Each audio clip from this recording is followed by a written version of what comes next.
In Nebraska, nearly 400 children are waiting to be adopted, and many have special needs. At 6 o'clock, we introduced you to a family who adopted 3 of those children. And while they say it's the best decision they've made, it's also been one of the hardest. In a special report, 1011's Courtney John shows us some of the challenges these families face. Now a family of 9, the Johnsons say they couldn't be happier, but even with this full house, they say it's been a lonely journey filled with sacrifices. There you go. Being a parent is a full-time job. And Jamie Johnson's job starts around 6 a.m. with Javian's trach care.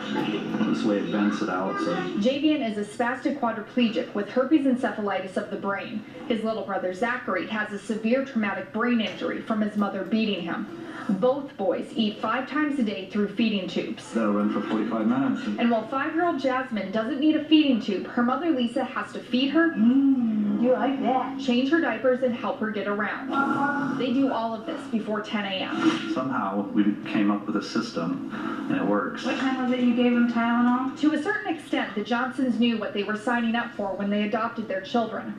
What they weren't prepared for was all the paperwork and appeals they would have to make to get their children what they need.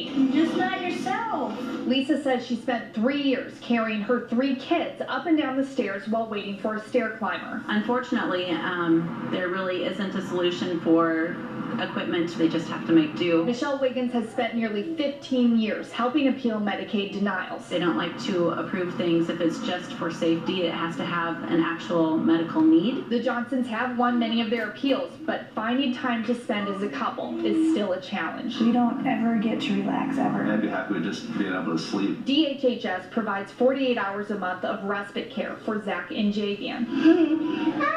They don't include Jasmine because they consider her too high functioning, even though her Kleefstra syndrome has her operating at the level of a 12-month-old. She needs more one-on-one care than daycares are willing to give. Doug Weinberg is the head of the Division of Children and Family Services. He would not comment specifically on the Johnson family, but did say the department does annual reviews. At any point in time, an adoptive family can come to us and ask for additional assistance or review of that agreement. Lisa says she did this with no luck, turning her full-time job she loves into much more. We would do it all over again. Just wish we had a little more help along the way. Last year, the Johnsons got a subsidy to buy this van. It has a lift for their 2 boys, but this was a one-time subsidy, and tagging it costs thousands of dollars, which they don't have. So for the last year, this van has sat in their driveway unused.